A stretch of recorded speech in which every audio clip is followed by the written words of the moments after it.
business was suspended for 20 minutes health break, and at the time business was being suspended, the House was about to resolve into Committee of Supply to consider estimates of revenue and expenditure, including capital and constitutional and statutory expenditure. And the following heads are expected to be considered. Head 01, Office of the President, State House. Head 02, Office of the Vice President. Head 03, National Assembly. Head 05, Electoral Commission of Zambia. Head 06, Civil Service Commission, Office of the President. Head 07, Office of the Auditor General. Head 08, Cabinet Office, Office of the President. Head 09, Teaching Service Commission, Office of the President. Head 19, Disaster Management and Mitigation Unit. Head 26, Ministry of Information and Media. Head 27, Public Service Management Division. Head 44, Ministry of Labor and Social Security. Head 10, Zambia Police Service Commission. Head 11, Zambia Police Service, Ministry of Home Affairs and Internal Security. Head 12, Office of the Public Protector. Head 15, Ministry of Home Affairs and Internal Security. Head 16, Drug Enforcement Commission. Head 18, Judiciary. Head 25, Local Government Service Commission. Head 29, Ministry of Local Government and Rural Development. Head 30, Zambia Correctional Service. Head 31, Ministry of Justice. Head 36, Zambia Correctional Service Commission. And Head 39, Smart Zambia Institute. Those are the key heads of expenditure that we expect the Committee of Supply to consider. And we also expect, on today's order paper, we do have a notice of subject for debate on the motion of adjournment. This one is to be done by Mr. Mlenga Fube, titled Address the Existence of Political Intolerance in the Country.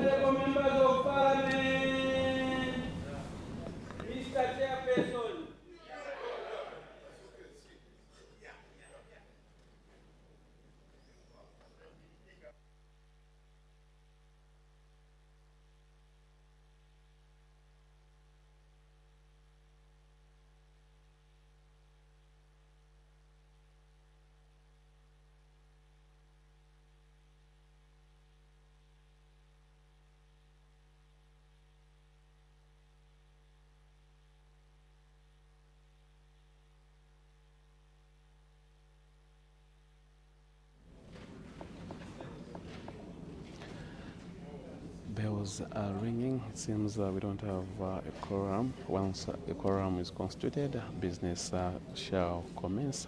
According to the standard practice, there must be 1/3 members of Parliament in the House in order for business of the House to transact. And just in case you've just tuned in, the House has resolved into Committee of Supply. This is for the consideration of estimates of revenue and expenditure, including capital and constitutional and statutory expenditure. And we do expect the Committee of Supply to consider quite a number of key heads of expenditure.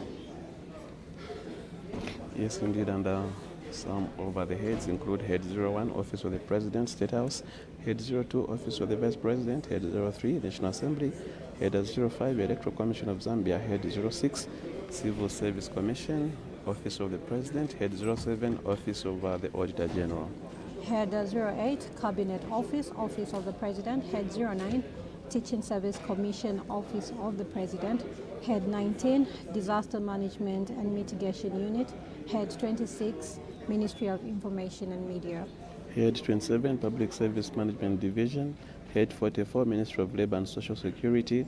Head 10, Zambia Police Service Commission. Head 11, Zambia Police Service, Ministry of Home Affairs and Internal Security. Head 12, Office of the Public Protector. Head 15, Ministry of Home Affairs and Internal Security. Head 16, Drug Enforcement Commission. Head 18, Judiciary. Head 25, Local Government Service Commission. Head 29, Ministry of Local Government and Rural Development. Head 30, Zambia Correctional Service. Head 31, Ministry of Justice. Head 36, Zambia Correctional Service Commission. And Head 39, Smart Zambia Institute. And so those are the heads of expenditure that we expect the Committee of Supply to consider once a quorum is constituted. Bells are still ringing, which signifies that the quorum has not yet been constituted.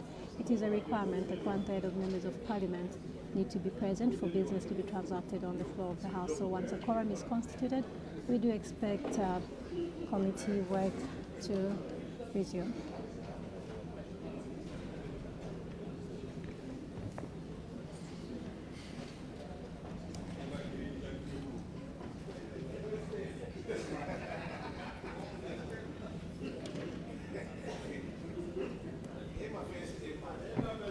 Order. When business adjourned yesterday, Tuesday, 2nd December 2025, the Committee of Supply on the Estimates of Revenue and Expenditure for the year 1st January 2026 to 31st December 2026, presented to the National Assembly, September 2026, was considering Head 01, State House, Office of the President, and Mr. Nakoka had just finishing debating, and the acting leader of business was about to respond. May the acting leader of government business respond?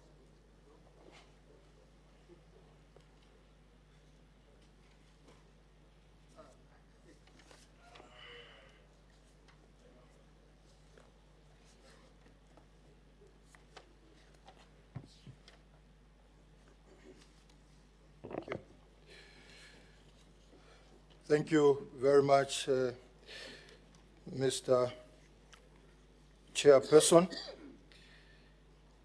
Mr. Chairperson, in response to Honorable Kafaya's proposal, I would like to submit as follows. We have noted the proposal moved by Mr. Kafwaya, MP. However, we do not support it on the following grounds. One, the allocation is meant to support ministries, provinces, and spending agencies in verifying issues that arise during program implementation with the aim of developing timely interventions. Furthermore, it enables the presidency to oversee the implementation of government programs in line with presidential directives, the party manifesto as well, and other national development frameworks. Secondly, project monitoring entails regular spot checks of government programs, focusing primarily on the visibility of national projects in state media, coordination efforts, and oversight of capital projects experiencing bottlenecks to ensure effective implementation. It's necessary that projects are monitored in order to ensure that the objective for which they were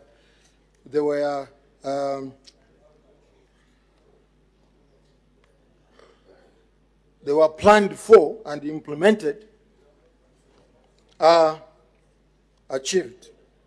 Therefore, without this allocation, that is Head 01 State House, will be unable to fulfill the core mandates. In view of the foregoing, Mr. Chairman, the proposal should not be sustained. I submit. Thank you. Thank you, Honorable Minister. I put the question. The question is that Head 01, 163,469,036 is amended in respect of Head 01, Office of the President, State House, in line with the programs as outlined in the Yellow Book, and stands part of the estimates. As many as of that opinion say aye.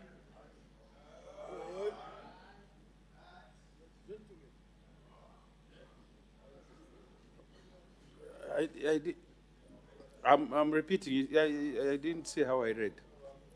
Head 01, 163, 469, 36,000 as amended in respect of Head 01, Office of the President, State House, in line with the programs as outlined in the Yellow Book, stands part of the estimate.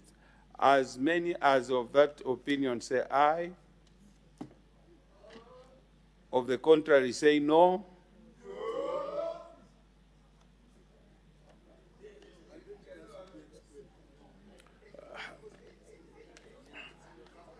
Let me explain something. Are you there to guide me? Yes, wait. Let me, it's time to explain.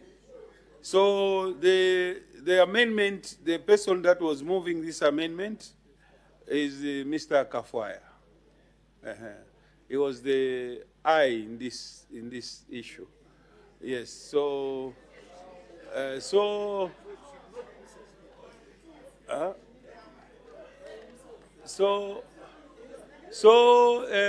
Kafwaya, you've shot your own amendment because, yes,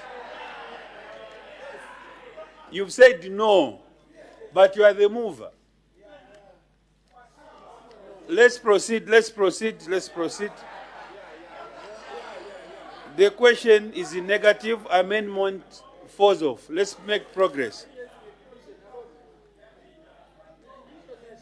Head 02, Office of the Vice President.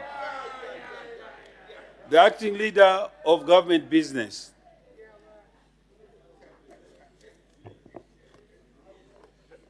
Mr. Chairperson, I beg to move that 153,298,473 be approved in respect of Head 02, Office of the Vice President, to meet the expenditure for the year ending 31st December 2026.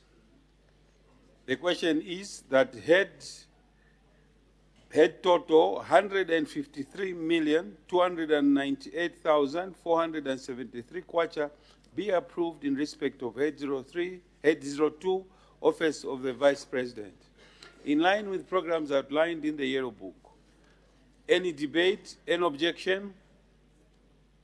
I see none. I put the question. The question is that head total 153,298,473 kwacha be approved in respect of Head 02, Office of the Vice President, in line with the programs as outlined in the Yellow Book. As many as of that opinion say aye. Of the contrary, say no. The ayes have it. The question is resolved in the affirmative. Honorable members, I have to make an announcement that we should have dealt with Head 03, National Assembly, but further consultations are underway.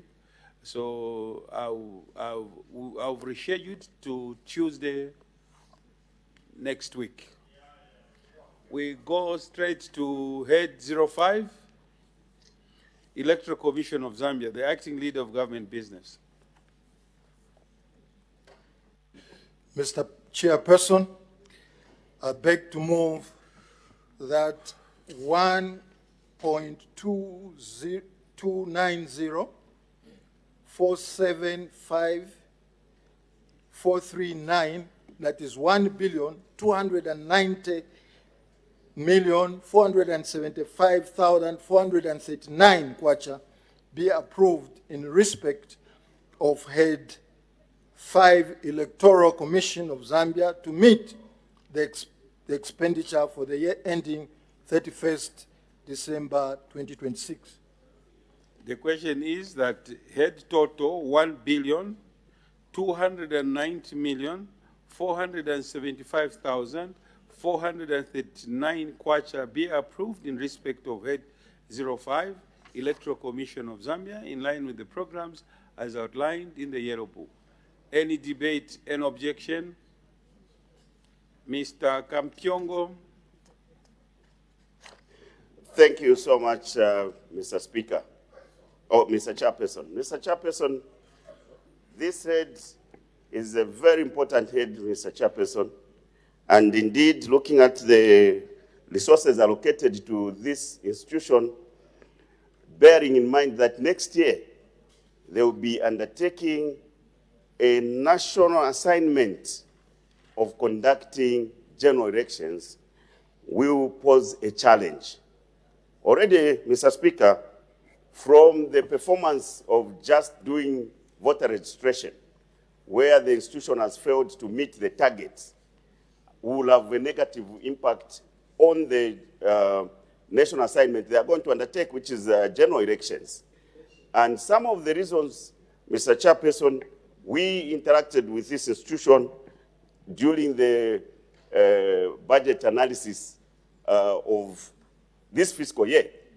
You could tell that most of the lines that they wanted to be properly funded were not funded.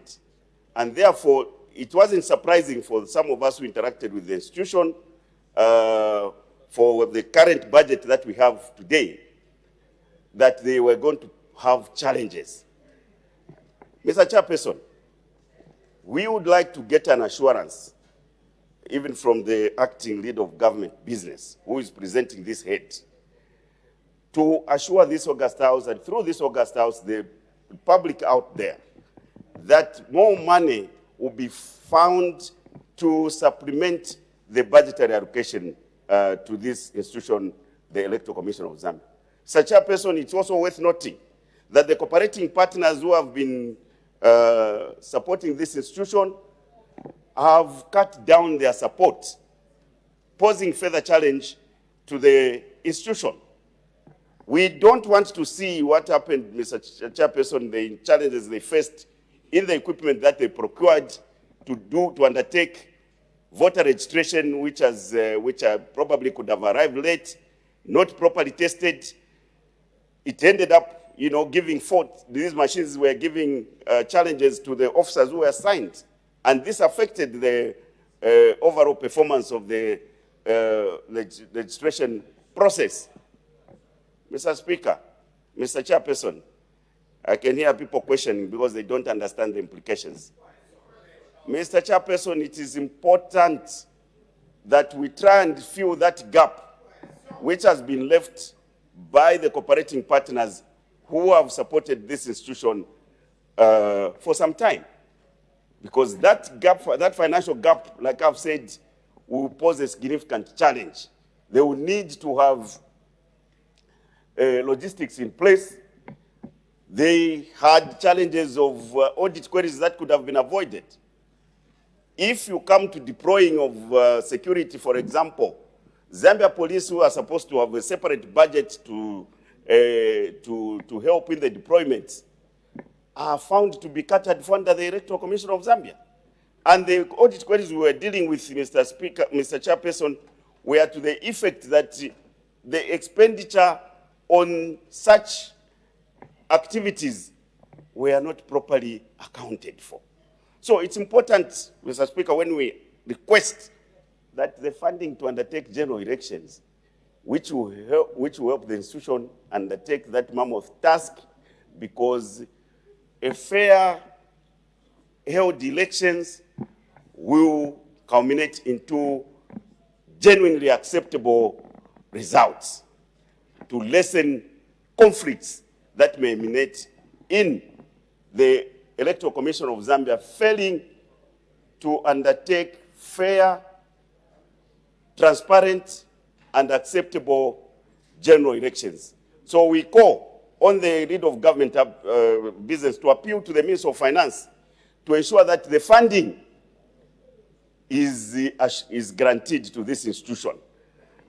Further to that, Mr. Speaker, we are going to see the failure that we are seeing now by the ECZ failing to achieve their projected target of 3 million registered voters.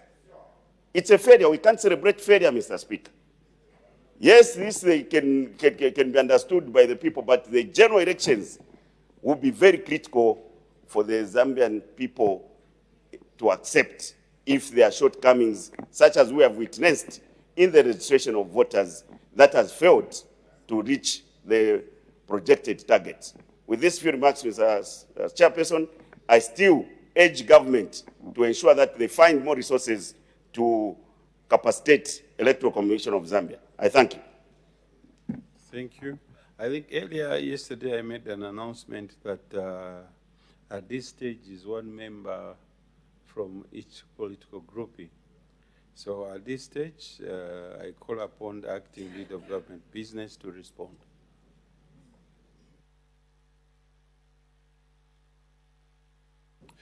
Thank you very much, Honorable Chairperson. And thanks very much, Honorable Kampiongo, for that debate. Honorable Kampiongo, I would like, through you and through this Honorable House, to assure you that this government, the New Dawn government, will do everything in its power to ensure that the elections are properly funded. Because it's very, very important that elections are fair, free and fair. And we shall ensure that these elections are free and fair and funds are made available for this purpose. The Minister of Finance is here. Should we need any supplementary budget, we shall make it available. I thank you. Thank you, Honorable Minister. I put the question. The question is that head total 1,290,475,439 kwacha in respect of head 05, Electoral Commission of Zambia, in line with the programs as outlined in the Yellow Book, stands part of the estimates. As many as of that opinion say aye. Of the contrary say no. The ayes have it. The question is resolved in the affirmative. We move to head 06, Civil Service Commission. The Honorable Minister of Labor and Social Security.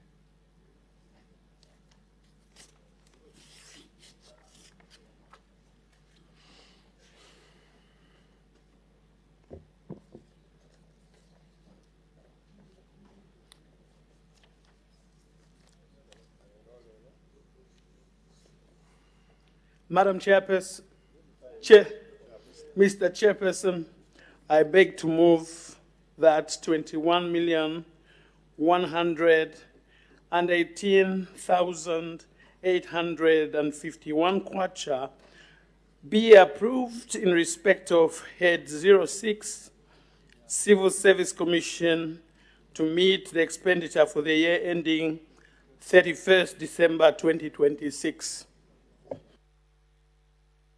The question is that head total 21,118,851 kwacha be approved in respect of head 06, Civil Service Commission, in line with the programs as outlined in the Yellow Book. Any debate, any objection? Mr. Fube. Thank you, Mr. Speaker. I rise to add the voice on the Civil Service Commission. Mr. Speaker, when we look at the Civil Service Commission, I think it's a commission dealing with the broadest part of the 300,000 plus workers. And given the status of the Civil Service Commission, especially at Central Point, you find that they have been having problems in making sure that they reach out to, especially when they want to do appraisals, because they are also, part of their tasks is to look into appraisals and many other. I think they, if my memory serves me right, they should not have more than 6 vehicles that are operational in terms of reaching the 10 provinces. And we are talking about civil service, civil servants seated in all the 116 districts. Given that status, Mr. Speaker, this money still has a lot of gaps. And if you look at the expenditure patterns, where much of the money is going to emoluments. and the goods and services where the equipment for is deprived.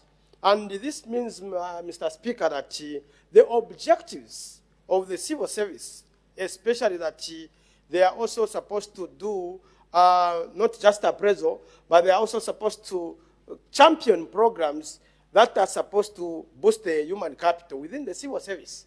There's no component, stronger component in that area. And this leaves us with a situation where if much of the money has to go to emoluments, we will be having people getting paid, and the emoluments actually are not properly even justified if you look at the tabulations. They are not justified in the categories, whether they are increments or they are supposed to employ more, and that's a particular gap. And if we are to consider, Mr. Chairman, it means that we are going to be having people paid for doing no work at all, because the logistics that are supposed to facilitate the work is not allowing them. And I think the people of Chirui would like to put it on record that the Public Service Commission should be given more attention, especially when it comes to issues of logistics, which among other things include vehicles, so that they realize the objective they are meant for. I think that is the little that I wanted to add on. Thank you, Honorable Fuwe. I put the question, or maybe the Honorable Minister of Labor and Social Security to respond. Thank you, Mr. Chairperson. And I'd like to thank the honourable member who has made his submission about the need to sharpen supervision and the need for more logistics that can assist in ensuring that we sharpen the civil service. Mr. Chairperson, first and foremost, I'd like to assure the member that this government has undertaken a decentralization, and most of the civil service has been taken in terms of supervision to the local areas, decentralized, devolution. And so the supervision is taking place at that place. And secondly, there's the digitization as well that we have embarked on as a government. This is another tool instrument that is supposed to help enhance supervision, and indeed this complemented by the human resource management committees also that have been decentralized also complements all that. So you can see a clear pathway that will ensure that resources are moving away from the central point that we have been used to for many years. So that is the way, Mr. Chair, we have been structured in terms of the way forward. Most of the work involving the officers of the scale of below has been delegated to MPSs. Scale down from the top, from the central level, from the central point, the fat that was at the upper part of this body has been brought down through the decentralization, so that we have got a more critical eye, a much closer eye through the devolution, and each one of the MPSs is supervising, other than at that central point, at cabinet office, or at the public service, rather, the Civil Service Commission. So now each one of the ministries, agriculture, to the level where they've taken it also, be it energy, every one of the MPSs and the agencies have now taken the supervision of personnel through those human resource management committees, and this is where the budget allocations has gone. So it doesn't have to stay at the Service Commission. I submit with these few words, Mr. Chairperson. The question is that head total 21,118,851 be approved in respect of Head 06, Civil Service Commission, in line with the programs as outlined in the Yellow Book. As in line with the programs as outlined in the Yellow Book, to stand as part of the estimate. As many as of that opinion say aye. Aye. Of the contrary say no. The ayes have it. The question is resolved in the affirmative. Head 07, Office of the Auditor General, the Acting Leader of Government Business.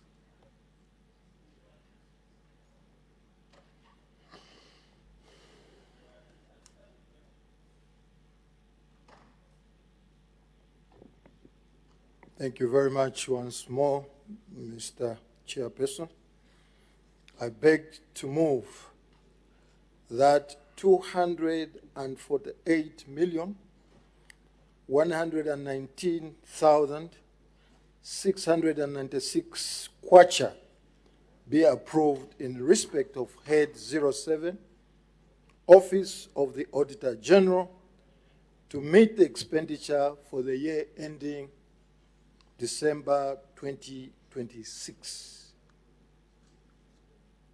The question is that head total 248,119,696 be approved in respect of Head 07, Office of the Auditor General, in line with the programs as outlined in the Yellow Book.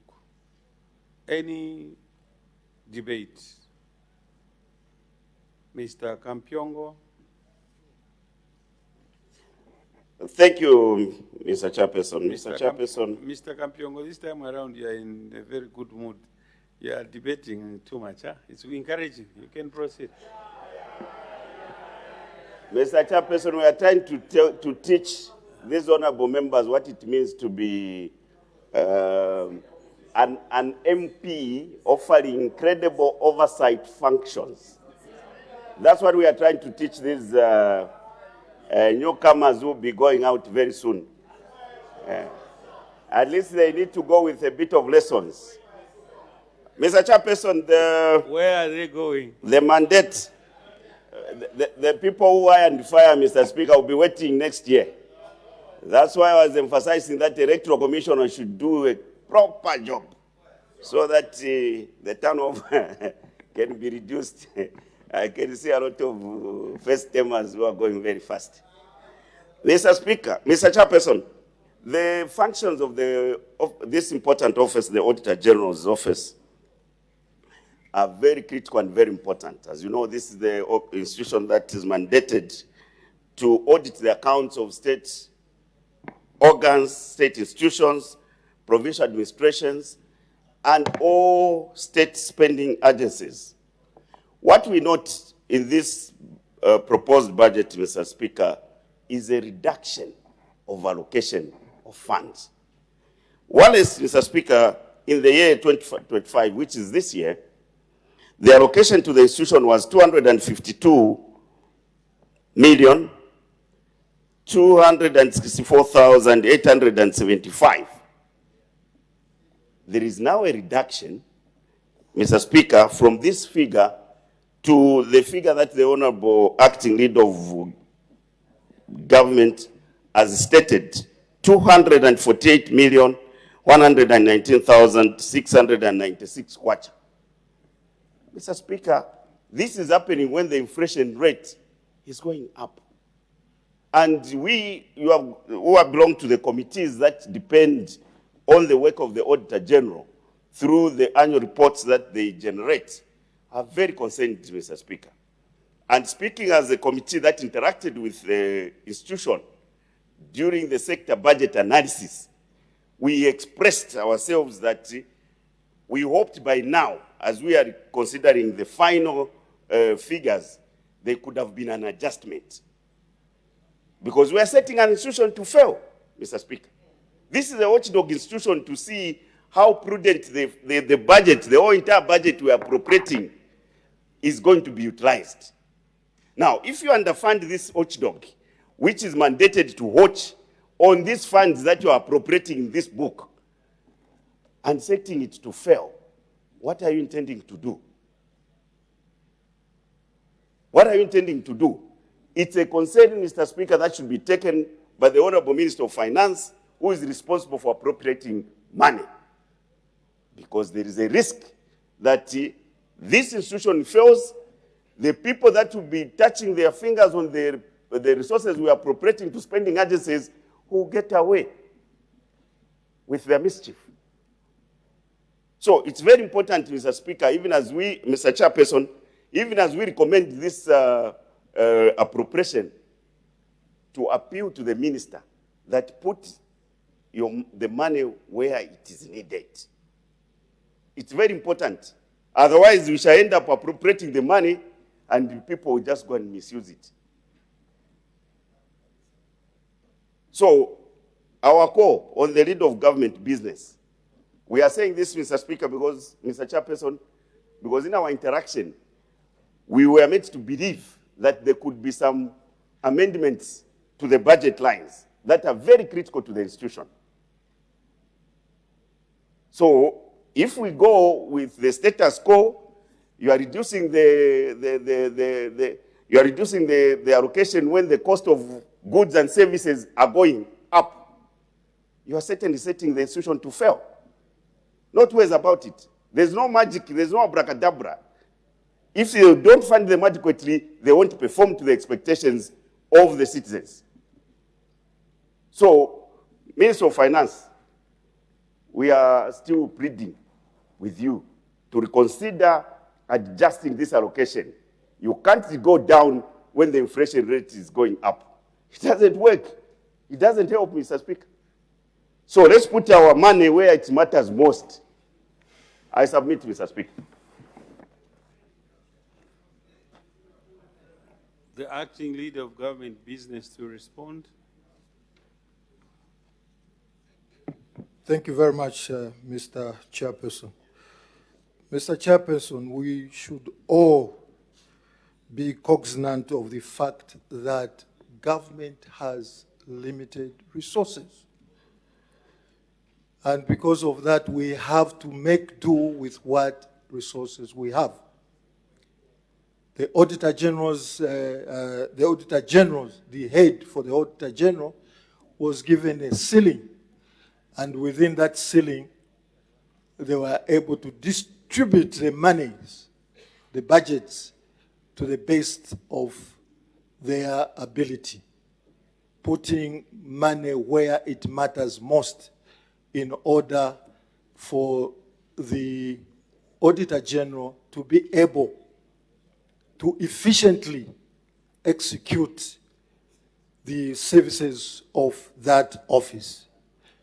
Yes, it has been reduced, but the reduction is meager. It's negative 2% only.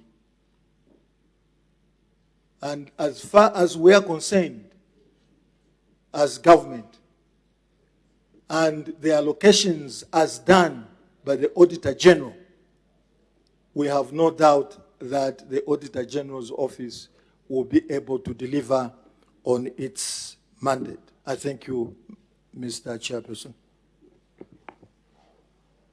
Thank you. Honorable Kafwaya, I think I'd announced that according to our standing orders, it's only one person. Yes. Per political party. Unless it's an amendment, but in this head there's no amendment. So you've indicated. Maybe may you switch off the mic, sir? I put the question. The question is that head total 248,119,669 in respect of head 07, Office of the Auditor General, in line with the programs as outlined in the Yellow Book, stands part of the estimates. As many as of that opinion say aye. Of the contrary say no. You are not responding. Then we are not passing the head if you are not responding.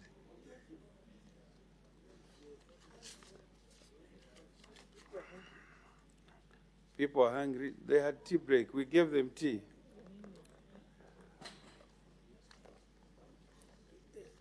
Head. Where? Huh? Where? Where?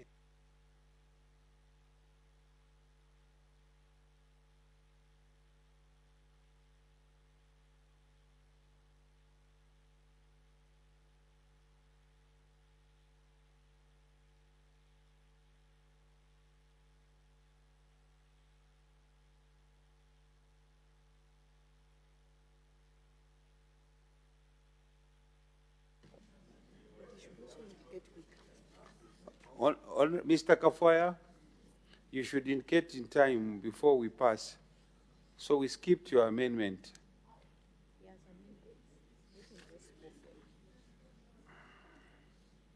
So the question is that head total 248,119,696 be approved in respect of head 07, Office of the Auditor General, in line with the programs as outlined in the Yellow Book. Any debate? Mr. Kafwaya? Thank you so much, Mr. Chairman. I beg to move that the budget be amended with words and figures as circulated.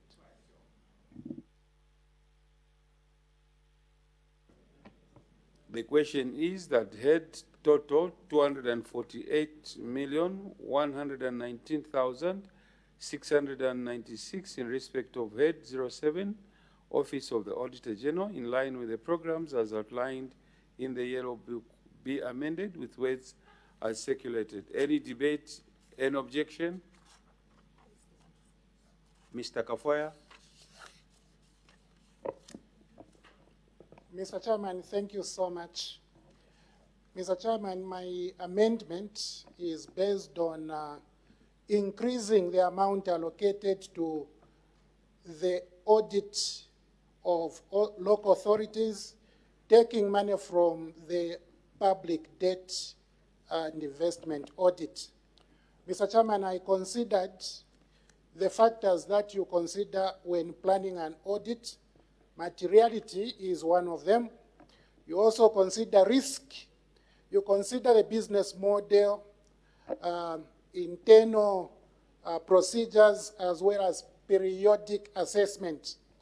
Now, when I look at the public debt and investment is at the Ministry of Finance. The Ministry of Finance is simply the neighbor to Auditor General's head office. So I think that the logistics required for Auditor General to conduct an audit in the Ministry of Finance is easier than what they may consider to audit local authorities. Let's remember that it is in the local authorities where we have cash for work. It is there where we have CDF. It is in the local authorities where we have all these loans granted to people, some people who are even failing to pay. So when you look at delinquency and all those other things, you think that more money should be allocated to the audit of local authorities. Consequently, I propose that 5 million be deducted from public debt and investment audit and added to, to the audit of local authorities. Mr. Chairman, I do think that anybody who considers how local authorities have been suffering or have been causing government to suffer, it is important for Auditor General to have more money allocated there and help Auditor General to do a thorough job to help the UPND government to solve these problems that are in our local authorities. Mr. Chairman, we have CDF application in all local authorities, and we know the poor workmanship that is existing right now, collapsing bridges. We know all these things. Auditor General can help the government to be able to solve these problems, but only when you allocate enough resources in that area. And I do think that it is easier for Auditor General's budget to be realigned in this fashion. But also, maybe let me reiterate the point that Honorable Kampiongo raised in terms of the overall allocation to Auditor General. I also think it is unfair to continue reducing the amount of money allocated to Auditor General. If I remind you, in 2024, this House allocated 267.7 million to Auditor General. The following year, in 2025, this amount was reduced to 252.3 million. In this coming year, you are reducing it further to 248.1. Now, at the same time, your own budget, the Ministry of Finance budget, has been increasing from 2024, in fact, from 2022, year on year. So I don't see why you want Auditor General to audit a big or a huge resource using a diminishing resource. So Ministry of Finance must consider increasing an allocation to Auditor General so that Auditor General can do a good job. But within Auditor General, I would like to see proper allocation which considers risk. And this is why I have decided to raise two amendments. Mr. Chairman, I submit the first amendment. The acting leader of government business to respond. Thank you very much, Mr. Chairman. Mr. Chairman, maybe as an additional to Honorable Kampiongo's submission, as well as the last submission by Honorable Kafwaya, on the inflation, that the amounts are going down while the inflation is going up. According to our projections, the inflationary rate is going down. It's not going up. We found it at a very high level, I know. Yes, it is true. But since the New Dawn government came into power, the New Dawn administration has ensured that the inflation level goes down. Coming to your proposal, Honorable Kafwaya, I would like to submit as follows. We have noted the proposal moved by Honorable Member of Parliament, Honorable Kafwaya. We, however, do not support the proposal on the following grounds. One, a substantial portion of the provision is for personnel emoluments for officers under Public Debt and Investment Directorate, with only a limited portion allocated to operations. So what you are proposing, Honorable Kafwaya, if it is actualized, actually means a lot of people, staff in the Ministry of Finance will go without salaries. And that is unacceptable. I don't think you would like that situation to happen. Secondly, a reduction in the allocation would therefore affect the implementation of planned audit activities. In view of the foregoing, the proposal should not be sustained. In other words, we should reject the proposal that has been put up by Honorable Kafwaya. I beg to submit.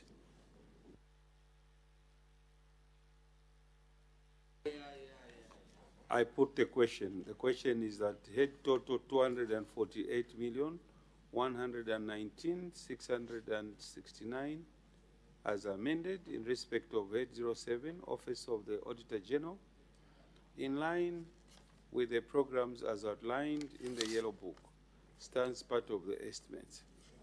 As many as of that opinion say aye. Of the contrary say no.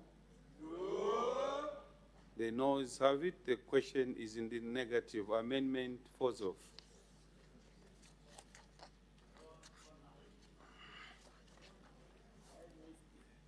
Head 08, Cabinet Office, Office of the President, the Acting Leader of Government Business.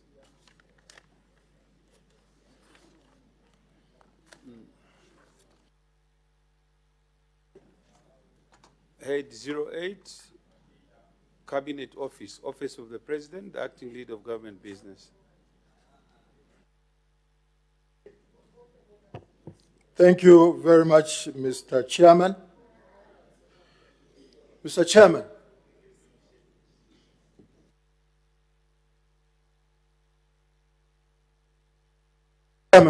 sorry. Mr. Chairman, I beg to move that kwacha 913,851,334 be approved in respect of Head 08, Cabinet Office, Office of the President, to meet the expenditure for the year ending 31st December, the year 2026. The question is, head total, 913,851,334 kwacha be approved in respect of Head 08, Cabinet Office, Office of the President, in line with the programs as outlined in the Yellow Book. Any debate? Mr. Kafwaya?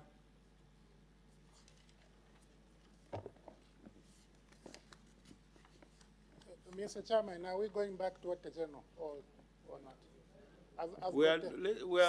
Second amendment on Order General has not been moved, but it has been circulated. Order, may you take your seat? There was just one amendment in the orders of proceedings. So any other that hasn't been approved,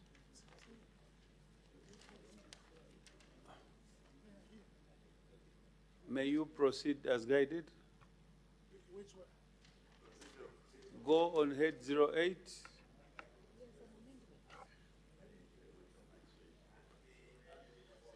Head 08, you have an amendment. Yes, I do have an amendment, and I will proceed after my other amendment has been rejected without consideration. Mr. Chairman, I beg that the budget be amended with words and figures as circulated.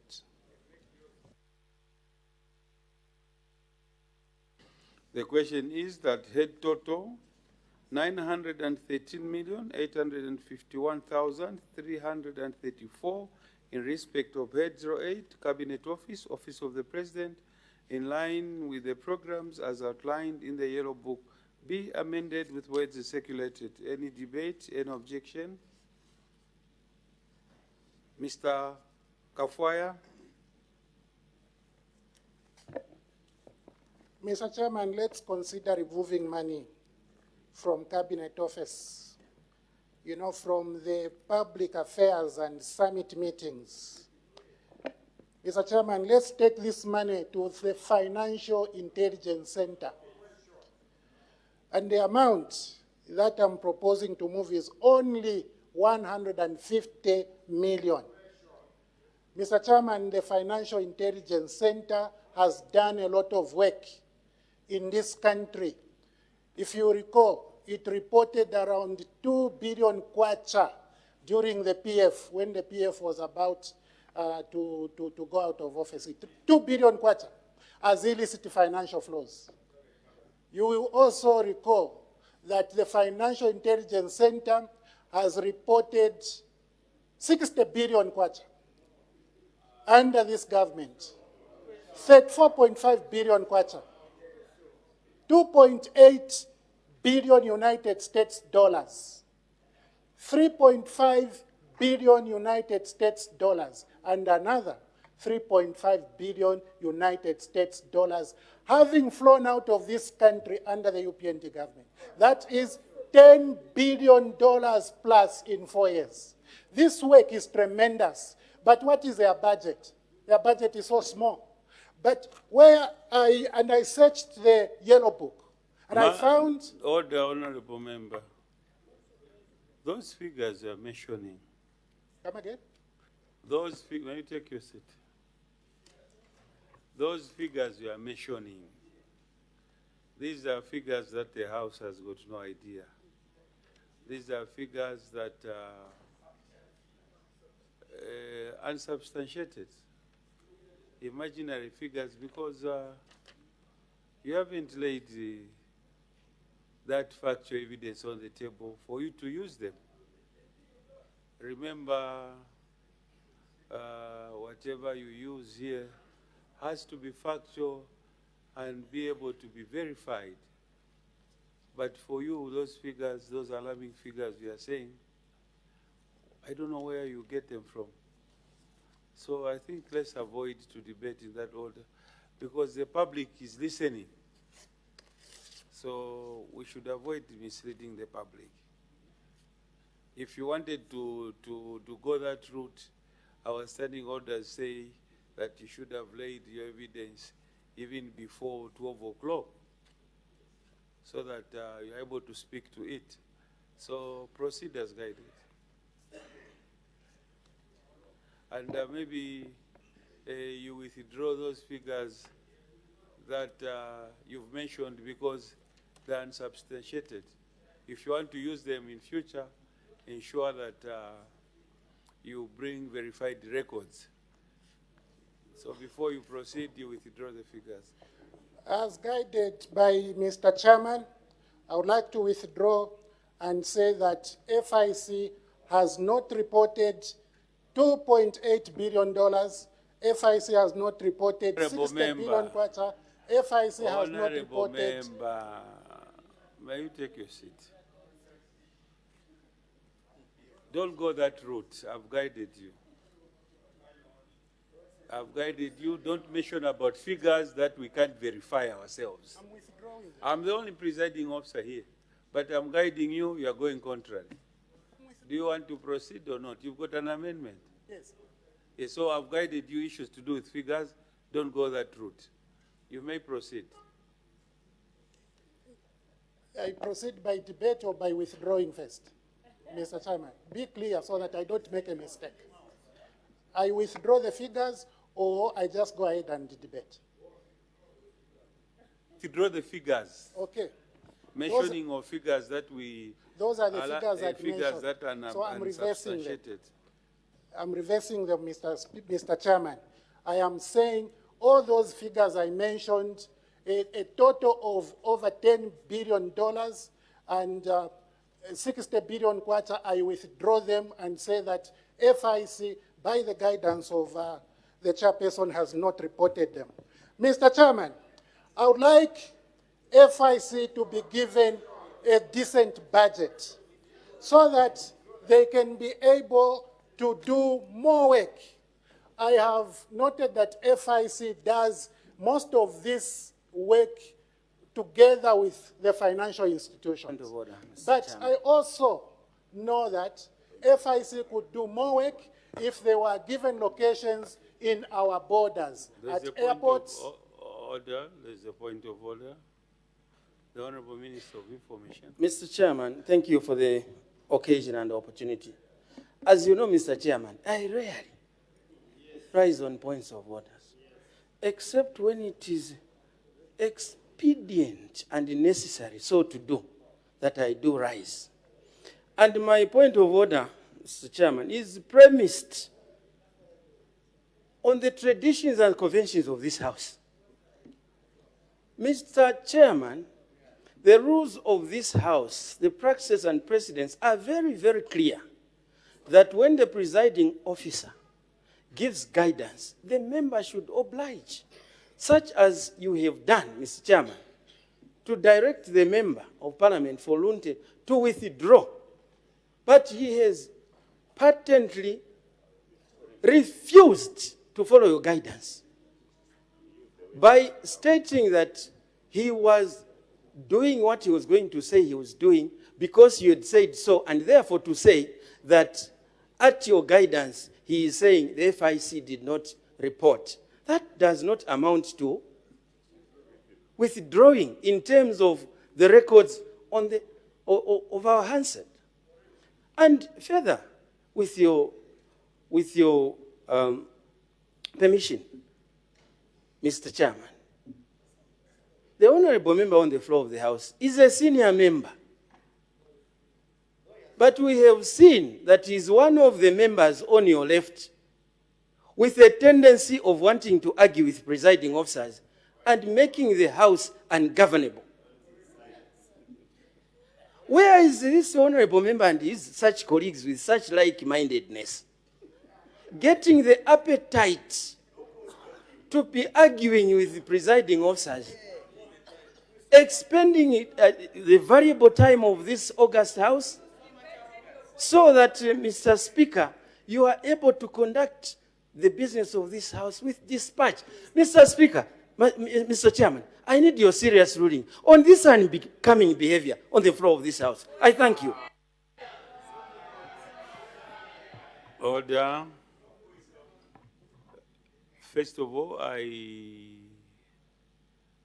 order the people, the Hansard people, to ensure that that is completely removed from our records. But as for the honorable member, when you are guided, ensure that you oblige. You lose nothing. In fact, you earn more respect. And debate accordingly. Your people in Ilunte are watching. Your people are watching Ilunte. So I've guided you. This time around, I'll temper justice with mercy. So you may proceed as guided.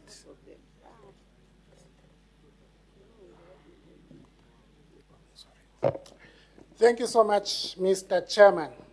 Mr. Chairman, I feel sorry for FIC for the amount of work they are doing with a little budget.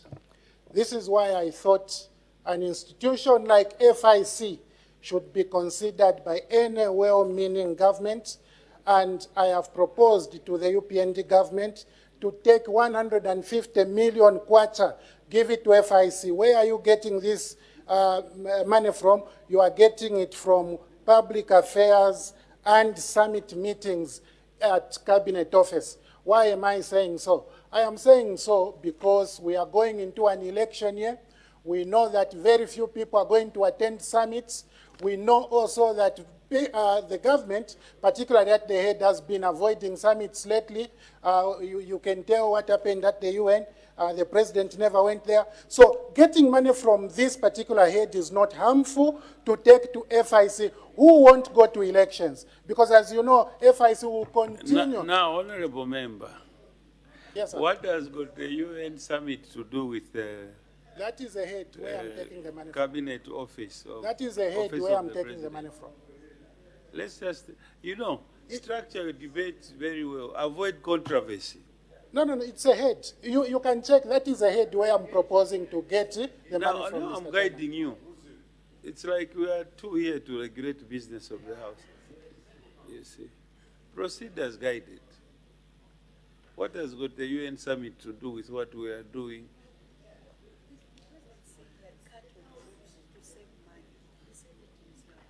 And the State House has passed already. So proceed as guided, honorable member. You still have a minute to continue supporting your amendment. Mr. Chairman, let me appeal to my honorable colleagues, including Minister Cornelius Muitwa, to support this amendment. This amendment is important for FIC. It is important because FIC, as I said, when given a decent amount, they can locate their operations in key areas where they are absent. And I have in mind in our borders, airports, all these borders, Livingstone, Chirundu, Copper Belt, we have Chirilabombwe there. We also have serious borders in Muchinga. We need to have FIC there so that they can report these illicit financial flows of not only money, but also natural resources.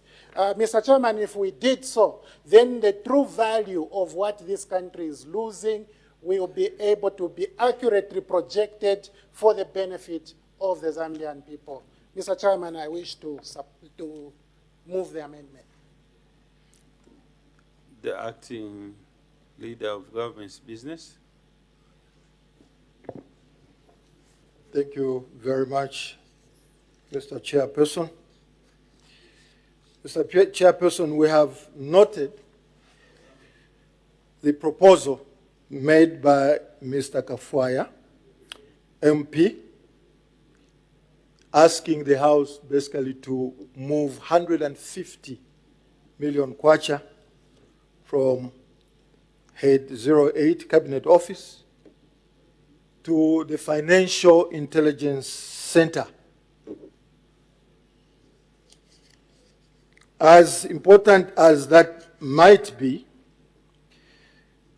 in the honorable member's opinion, the proposed movement of the 150 million from the sub-program 001, which is public affairs and summit meetings, would drop the amount below the 2024 allocation. This seems to ignore and defy basic and fundamentals of budgeting. And secondly, in view of the 4 forthcoming elections, the proposed reduction will expose the presidency to challenges in the execution of statutory, ceremonial, and other functions. It is coming at a time when there is an anticipated increase in the number of international summits and conferences that the president should be able to attend. Further, we anticipate an increase in the number of state visits by foreign heads and dignitaries during the coming year 2026.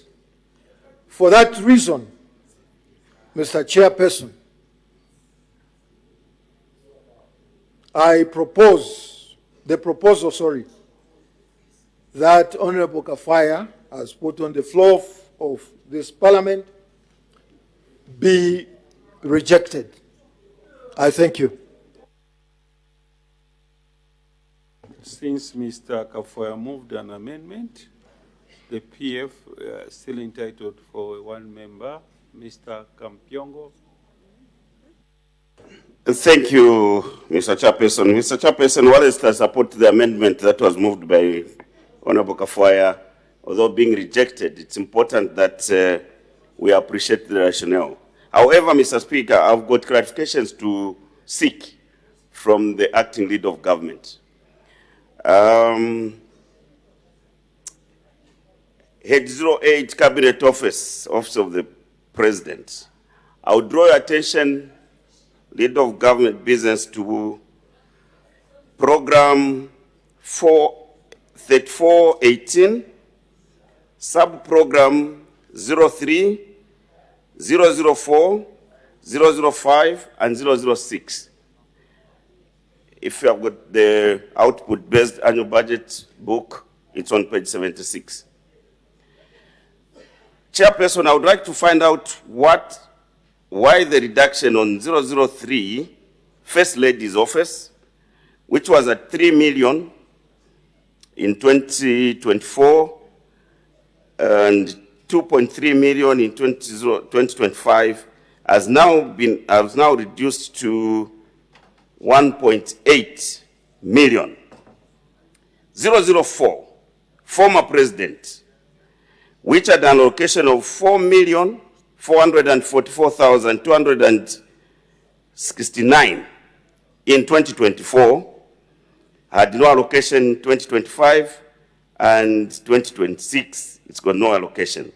I would like to find out where this 4 million plus went, because we don't remember this office benefiting from the state the whole entire 2024. 005, Mr. Speaker, Mr. Chairperson, families of former presidents' welfare. This budget line had 5,671,402 in 2024. 2025, 2,356,685. In 2026, there is a proposal to spend a mere 1,919,000. I would like to know how many families will be catered for out of this money, which has significantly reduced. The last one is 006, sub-program 006, Freedom Fighters. This budget line had 1,073,753 kwacha in 2024. 2025, 824,841. And 2026, there's a proposal to spend 671,659 kwacha. May I know why this significant reduction for these budget lines and the reasons of such clarification on? I thank you, Mr. Chairperson. The Acting Leader of Government Business. Thank you very much, Mr. Chairperson. And thanks very much, Honorable Kampiongo, for those questions. Clarifications, sorry. I missed the first sub-program, but I was able to catch on page 76, I was able to catch 005, families of former presidents' welfare, and 006, but I'll ask for the other one later. The reduction in the First Lady and other programs, Mr. Chairperson, is essentially due to budgetary constraints.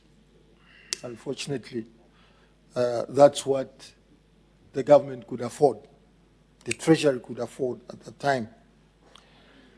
Under 005, the Office of the Former President, the 18.57% reduction in the budgetary allocation for this sub-program is attributed to the reduced number of families of former presidents being supported. So naturally, the fewer, the less that is allocated to the families. Under 006 Freedom Fighters, the reduction again of 18.57% is due to budgetary constraints as well. I thank you, Mr. Chairperson.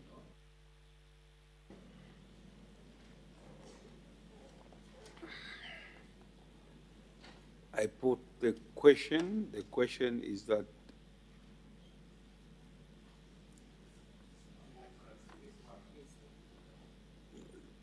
there's one that the Honorable Minister didn't understand. You didn't respond? Sorry, I think I was able to catch it. That's a reduction in the First Lady's programs, reduced, and I gave the answer, basically due to budgetary constraints. So we are working within what we can afford. The rest, I think I was able to answer. Thank you, Mr. Chairman. Thank you. I put the question. The question is that head total 913,851,334 in respect of head 08, Cabinet Office, Office of the President, in line with the programs as outlined in the Yellow Book, stands part of the estimates. As many as of that opinion say aye. Of the contrary say no.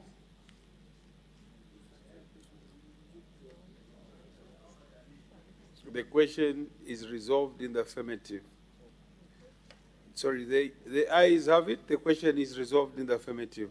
But honorable members, you should be paying attention. You should be paying attention to the business, or else you state your position that you don't want. So be observant, or else you reject a head, and the ministry won't have money. Yeah, so let's avoid, let's try to, I know you are consulting each other, let's ensure that we pay maximum attention. This is a budget. The aspirations of this country lie on this budget. Head 09, Teaching Service Commission, Office of the President. The Honorable Minister of Education. Mr. Chairperson, I beg to move that 22,868,309 kwacha be approved in respect of Head 09, Teaching Service Commission, to meet the expenditure for the year ending 31st December 2026. The question is that head total 22,868,309 be approved in respect of Head 08, Teaching Service Commission, Office of the President, in line with the programs as outlined in the Yellow Book. Any debate, any objection? I see none. I put the question. The question is that head total 22,868,309 be approved in respect of Head 09, Teaching Service Commission, Office of the President, in line with the programs as outlined in the Yellow Book. As many as of that opinion say aye. Aye. Of the contrary say no. The ayes have it. The question is resolved in the affirmative. Head 19, Disaster Management and Mitigation Unit. The acting leader of government business.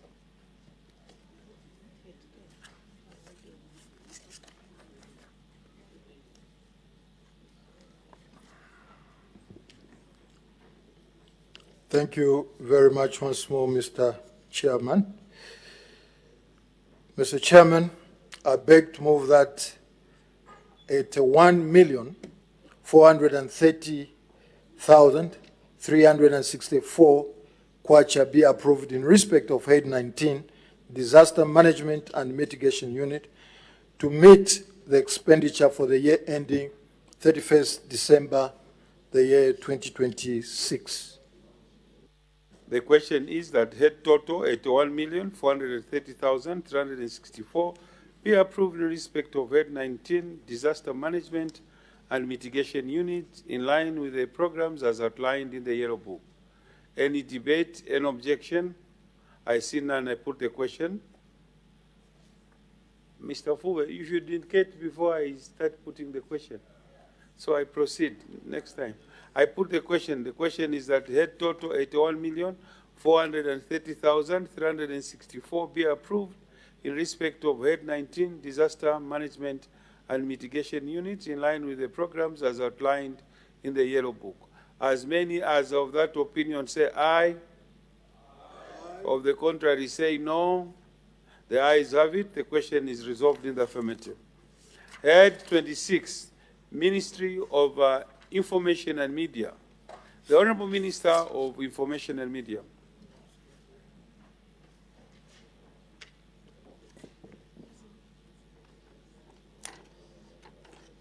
Mr. Chairperson, I beg to move that 233,876,061 kwacha be approved in respect of Head 26, Ministry of Information and Media, to meet the expenditure for the year ending 31st December 2026.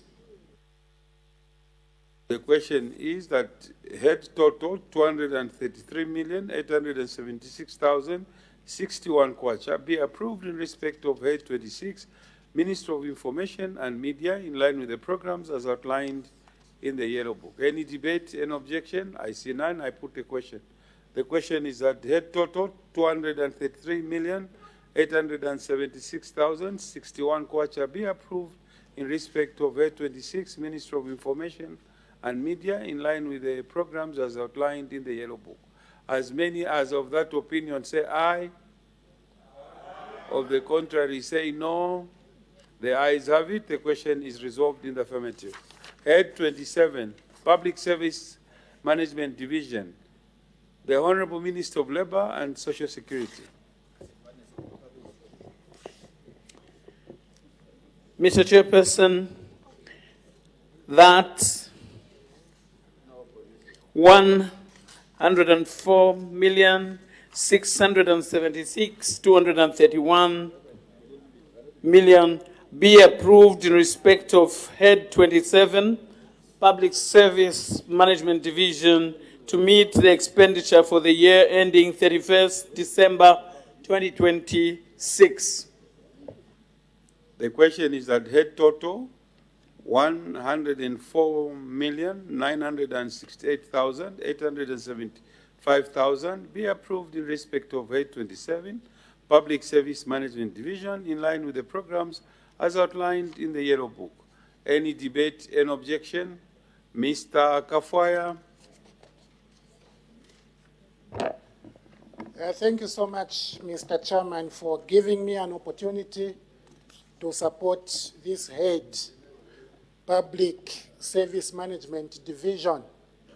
Mr. Chairman, in my view, this is a very important department of government which must be supported.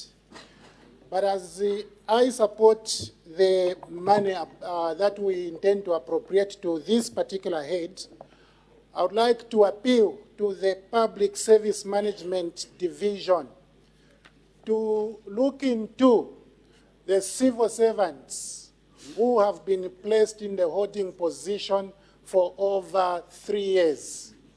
I would like PSMD to ensure that those people are allocated their positions so that they can go back to work. Mr. Chairman, I consider it a waste of public resources to keep civil servants at the holding position at Cabinet Office without tendering service to the Zambian people, but yet they are getting paid on a monthly basis. What I would like to see is a situation where all those who have been placed on holding position, PSMD must find for them positions across the public service so that they are actually allocated. Once PSMD does that, then the Zambian people will begin to derive value from the payments that they are offering them through taxpayers' money on a monthly basis. Mr. Speaker, the pace is tight, the money is hard to come by, and therefore every quarter that is squeezed out of a taxpayer must be able to add value. And paying dormant people on a deliberate basis is not value for money. It is actually a waste of public resources. As I support Public Service Management Division, I urge them to do likewise so that those people can tender decency to the Zambian people. Mr. Chairman, I support. The Honorable Minister of Labor and Social Security to respond. Mr. Chairperson, I'd like to thank you and the Honorable Member for Lunte for being a member of this House. Thank you. Mr. Chairperson, in the long term, the division is working on attachments. I must say restructuring overall is the future direction. And in these attachments across the public service, and these are the provisions that we are looking to, and work is in progress. I thank you. I put the question. The question is that head total 104,968,875 in respect of Head 27 Public Service Management Division, in line with the programs as outlined in the Yellow Book, stands part of the estimate. As many as of that opinion say aye. Of the contrary say no. The ayes have it. The question is resolved in the affirmative. Head total 104,968,875 in respect of Head 27 Public Service Management Division, in line with the programs as outlined in the Yellow Book, is ordered to stand part of the estimates. We now move to Head 44, Ministry of Labor and Social Security.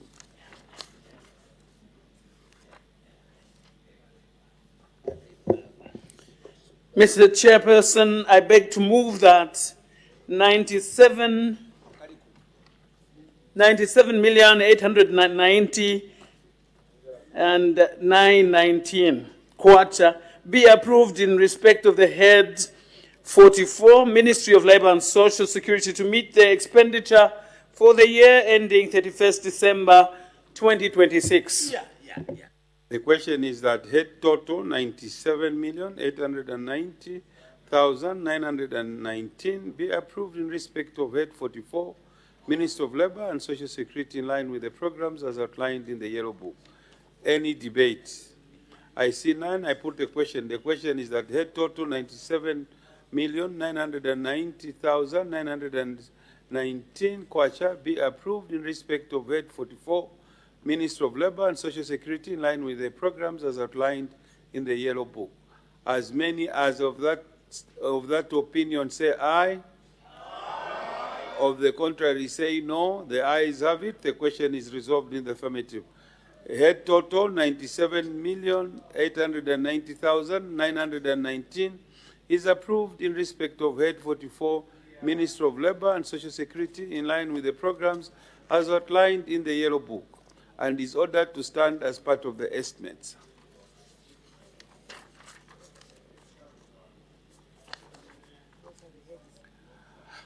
As the time is now past 18:25, I interrupt proceedings. At committee work stands adjourned. The Committee of Supply will report progress and ask leave to sit again.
Madam Speaker, I have to report to the House that the Committee of Supply on the estimates of revenue and expenditure for the year 1st January 2026 to 31st December 2026 has gone through heads 01, 02, 05, 06, 07, 08, 09, 19, 26, 27, and 44, and has made progress and asked leave to sit again.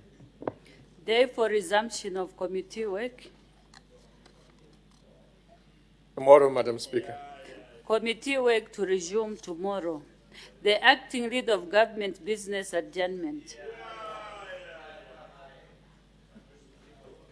Thank you, Madam Speaker. Madam Speaker, I beg to move that the House do now adjourn. Notice of an item for debate on the motion of adjournment of the House has been received. The Honorable Member for Chirubi.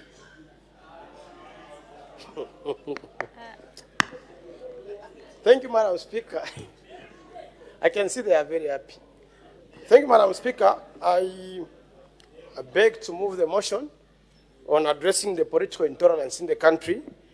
In the first place, I think I would like to establish, I know that sometimes when we are talking about these motions, there are semantics that come in. I know that there was another motion where a word escalating brought problems. Intolerance is the opposite of tolerance. Does intolerance exist, and specifically political intolerance? The question, Madam Speaker, is yes. And why are we addressing political intolerance? Because we are addressing political intolerance, it has got potential to dilute a good governance environment. Madam Speaker, this nation lands by order. And if this nation lands by order, Madam Speaker, allow me to say that the Vision 2030 talks about good governance. The 8th National Development Plan, specifically a pillar on good governance environment, talks about good governance. Madam Speaker, they are causing confusion. Just to continue, Honorable Yes, Member. talks about good governance environment. And if we can bring in a pillar from the 8th National Development Plan and make it part of our life, a national life, it means that we need to take it serious. Further, Madam Speaker, if you go in Article 8, Article 8 lays down factors and values like unity, good governance, democracy, and many other factors. Why are we addressing political intolerance today? Madam Speaker, when we look at what forms much of our life is politics, when there is a turn of every after 5 years, the Zambians go to polls and they elect a government. And when they entrust that government, the government is also responsible. You find that when I say government, Madam Speaker, I mean parliament, I mean executive, and I mean judiciary. Because it's out of that culmination of an election that we have these things in place. As you may know, Madam Speaker, the president has powers even to go into judiciary so long there is the approval of parliament. And a parliament is also made of people that are directly elected by the citizenry. Given that scenario, Madam Speaker, if political intolerance persists, it means that such an environment becomes toxic, and the byproducts of intolerance, among them is a culture, of course, of violence, a culture of corruption, a culture of nepotism in public institutions, and many other factors come in.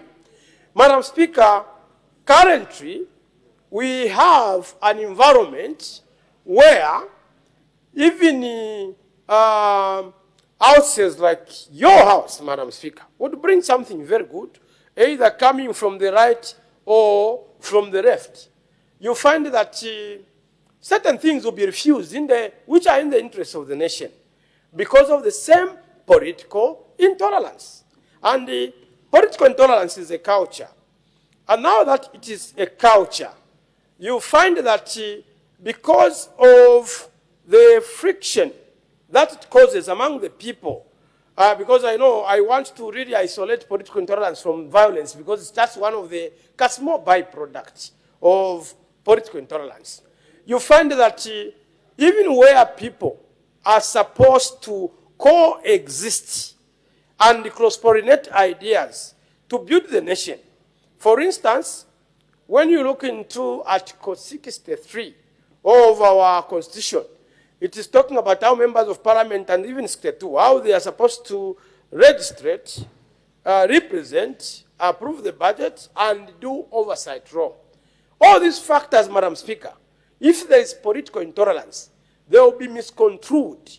Madam Speaker, I'm also talking about a scenario where political intolerance has spread to the grassroots, I mean at district level as well as constituency level. For instance, the executive at a top layer, like the cabinet, would be willing to take these services to the people, like where they have taken social cash transfer, cash for work, and many other government services. But where political intolerance exists, they will find an environment where, at district level, things are polarized. And for instance, I'm just giving an example, Madam Speaker, because I may be asked for evidence, which I may not provide. You find that at district level, where the DC is supposed to coordinate these government services, they are given based on political face and political affiliation. Where if the president intends that I have this package for social cash transfer, I have this package for cash for work, when it reaches down there, I have the package for FISIP. When it reaches down there, Madam Speaker, political intolerance will make the list of beneficiaries doctored. I think just that, Madam, the community development minister is not around. She has really been good in making sure that she intervenes in some of these services, which, for instance, we have experienced in Chirubi, and she has intervened positively so, because of political intolerance. Madam Speaker, why we are bringing this motion is that we want to run away from the domain of where everything is interpreted with a political lens, where something that is brought forth, you interpret with a political lens because people are polarized. Madam Speaker, life is spiritual too. You find that among the Zambians, we have 95% plus Christians. The Muslims account for over 2.8%, and the other 1.8% goes to the by faith and the like. Political intolerance can equally trespass in that domain, where people now who are supposed to enter the same temple, the same mosque, and many other, becomes divided because there is political intolerance. Madam Speaker, what we are trying to underscore is that political intolerance kills objectivity, which is a good ingredient in national development.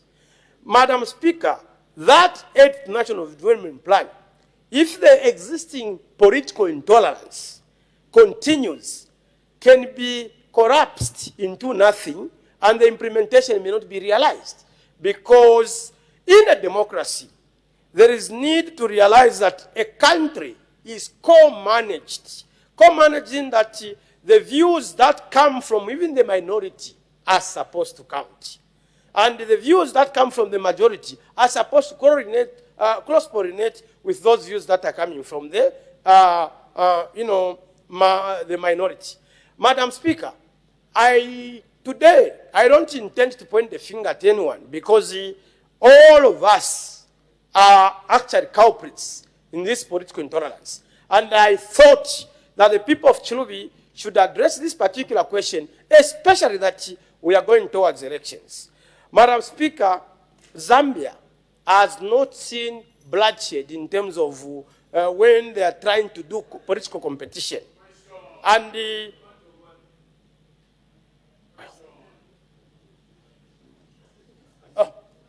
there a point of order in this? That's it. In the 30 minutes.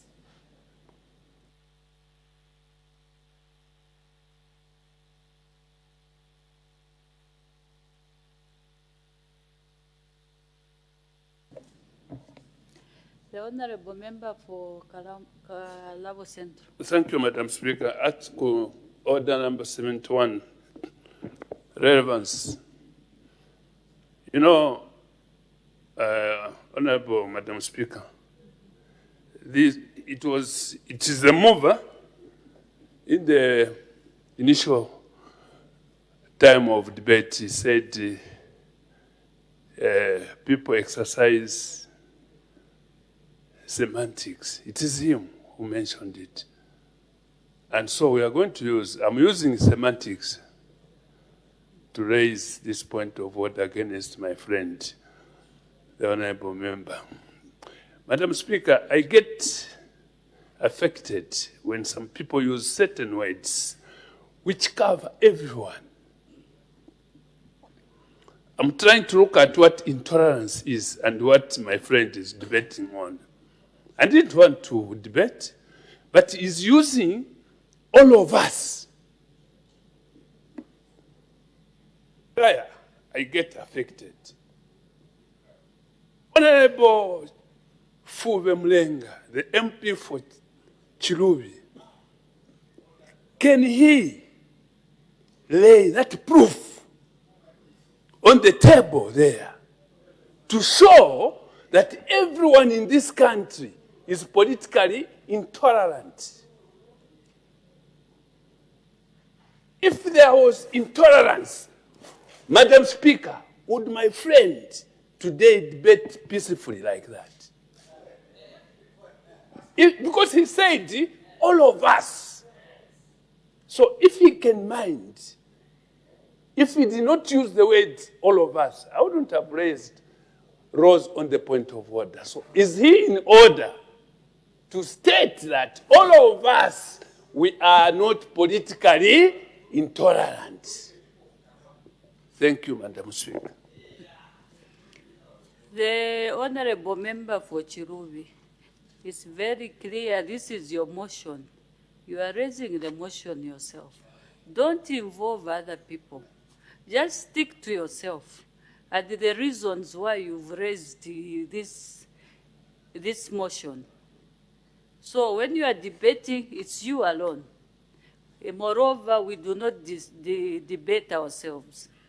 So stick to yourself. He was out of order. To underscore, and on a lighter note, I think there's no political intolerance between me and Honorable Mute because we are very good friends.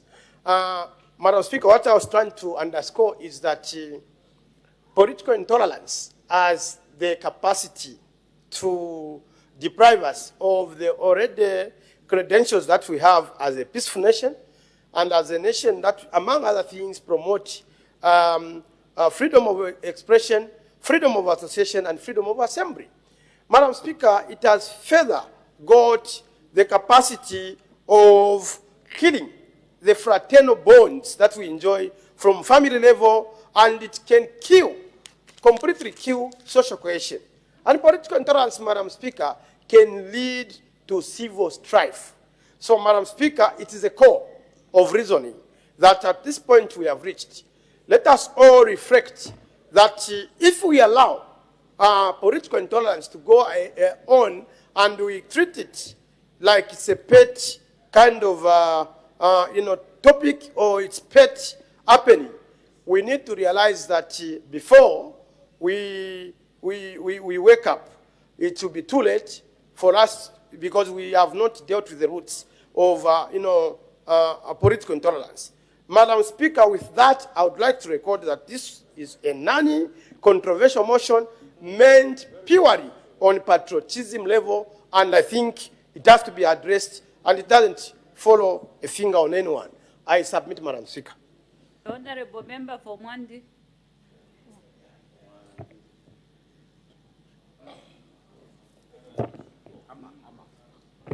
Madam Speaker, thank you so very much for allowing the people of Mwandi, through me, to debate this motion on the floor of the House.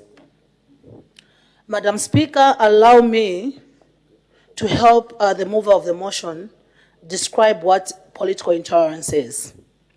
So, Madam Speaker, political intolerance is a refusal to accept and respect the rights of others who hold different or divergent political views. That's what political intolerance is. Madam Speaker, I'm taken aback by this motion that we need to address the political intolerance in this country.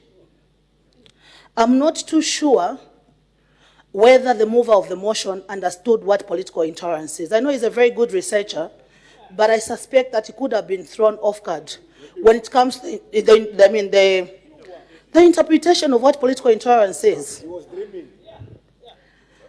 Madam Speaker, I'll help him understand what this government has done to make sure that we can address the political intolerance that was left by the PF. Madam Speaker, it is in this government where you can see a woman dressed in regalia for PF walk together with a woman that is dressed in regalia for UPND without any intolerance whatsoever. Madam Speaker, where we are coming from, that was not the case. It was not tolerated at all. That's why, Madam Speaker, I'm at pains when such motions come to the floor of the House. Because I think, Madam Speaker, as human beings, we should have that thing of shame. Where you are a sense of shame, Madam Speaker, where you are saying, I cannot do this because of where we are coming from. For Monday, kindly withdraw shame and replace it with a better word. Look at who's calling me a girl. Madam Speaker, I can be guided on what parliamentary word to use for people that do not have shame. I don't know, Madam Speaker. I do not want to use that word because I've been guided by you, Madam Speaker, to say this one is shameless. But then because I cannot find any word whatsoever to use, Madam Speaker, I do not want to use that word. But Madam Speaker, let me proceed. Madam Speaker, political intolerance, what it meant in this country was our president being thrown out of Sun FM. The time that he went to express his views that were different from these guys. Madam Speaker, he had to be made to climb a roof. Madam Speaker, that's why I'm at pains to see Honorable Fube moving such a motion to say there's political intolerance. Madam Speaker, how many radio stations or how many roofs has he climbed himself for expressing different views? None. Madam Speaker, how many radio stations have been closed since this government took over? Madam Speaker, I can say none. Madam Speaker, the same honorable member even appears on radio stations that have been now opened by the UPND. So what does it mean that there is political intolerance? Madam Speaker, I do not understand. I think as honorable members, we need to move away from moving political motions. And we should be able, Madam Speaker, you've guided me. But I say, for me, where I come from, there's that thing that guides me to say this is not right. Madam Speaker, political tolerance. Madam Speaker, political intolerance was the violence that we saw. Madam Speaker, there was a lot of violence in this country. Madam Speaker, I do not want to refer to what I said last week, because that honorable member, he's the same product. When he came through this parliament, there was a lot of violence where he came from. I'm going to school you, Honorable Fube. You are the one who has brought the motion, and I'm going to school you. So that in the future, you don't bring such motions. Order, the Honorable Member for Monday. Order. Down, Fube. I'll school you. Order. The Honorable Member for Monday. We are debating the motion, not the individual. Just stick to the motion, Honorable Member for Monday. Forget about the individual. Madam Speaker, I apologize. I will not concentrate on the individual because he came through political violence. What I will do is concentrate on the motion that he has brought. Madam Speaker,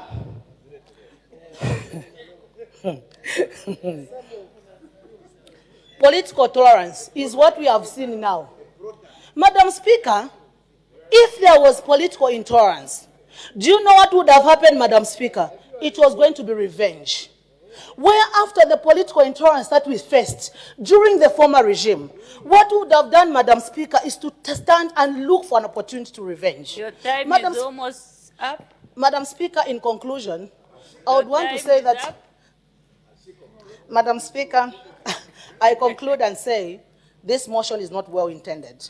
And I can say right now in this country, there's a lot of political tolerance. Madam Speaker, I submit. Thank you. The Honorable Minister for Agriculture. Thank you very much, Madam Speaker. Madam Speaker, from the onset, I would like to indicate that the current government, Madam Speaker, stands on a point of two issues. Number one, Madam Speaker, is unity. And I would like Honorable Fuwe to listen, not to be talking to another person. You brought this motion. So if your motion is not necessary, Madam Speaker, The there's no need Honorable for us to Member for debate. Chirubi. Yes. That's your motion? Exactly, so you should listen. This government, Madam Speaker, is based on two fundamental issues. Number one is unity.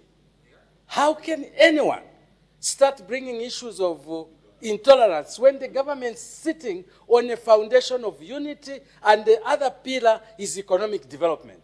Yeah. Some previous governments, Madam Speaker, didn't have foundation stones. We didn't know where they were standing. It was just violence. That is when such motions should have been brought. Secondly, Madam Speaker, it is important that the country knows who brings the motion. Madam Speaker, a messenger is an important element in you accepting what they bring or they don't. That's why previously, in the colonial times, messengers were beaten because they brought issues of tax. So we need to be very careful who brings these motions because they are now igniting and reminding us of what we went through. Let me, Madam Speaker, say that currently Zambia is enjoying a lot of peace. Zambia is taking away cadarism. How can a person who is a product of cadarism and violence come today and say that we should bring political intolerance issues here? Madam Speaker, there is no toxicity. There is no toxic environment in Zambia, Madam Speaker. The environment in Zambia is very, very fair and absorbing. How can anyone say that Zambia has intolerance in religion? Zambia is extremely tolerant with religion. How many, Madam Speaker, religious groupings are allowed in Zambia? This one will be shouting in this one will be using that language, this one will be saying this, and we are also tolerant. However, Madam Speaker, there are groups that feel that they earn more, they own more, they deserve more, and those should be told to be tolerant. Not the government, but those groupings who actually Honorable Fuwe knows very well. Now, Madam Speaker, let me also talk about the issue that the mover of the motion brought in. He said, let us not play with peace. Madam Speaker, there's a very powerful, small article circulating on social media from a former soldier who says, you people, don't play with peace. Peace is important. You think that what you have in Zambia is no peace. You will have no hospitals. You will have filling stations without fuel. Even Chiruvi will become very far to get to because there will be no vehicles. We need to be careful what we bring here. There will be no boats because there will be no one to give diesel for those boats. Not even canoes, because even the crocodiles will be angry. So let us be careful. I think let us bring motions which bring development. Let us bring motions which are aiming for development, not motions which will simply rile people. Madam Speaker, I am from Chipata. I'm MP for Chipata. There is a certain compound in Chipata whose name I don't want to mention because it will become the topic. But in there, we have got people who are maimed by the PF. There are women who are lame now because of the PF. How can I sit here and listen to a PF person talk about intolerance? I mean, this should be withdrawn. Otherwise, we are all going to have a very bad night because we're being reminded of wrong things. Let's talk about growing maize. Let's talk about mining copper, other than someone bringing an emotion which doesn't even need to be heard. And You know, this democracy that we have should be managed. Madam Speaker, certain motions should not be accepted, especially when you have told us to go home. Order, honorable member. I'll answer you. I can answer you. Madam Speaker, I think without wasting a lot of time, this motion should not have been allowed. This motion should be set aside. And the people who brought this motion, Madam Speaker, are the ones who need to be guided and told that the political intolerance that they brought is still being felt. We are failing to bury ourselves because of intolerance of a certain group of people. Madam Speaker, I thank you. Thank you. I'll take one PF and one UPNG. We'll start with the Honorable Member for Lunte and the Shesheke. And Shesheke.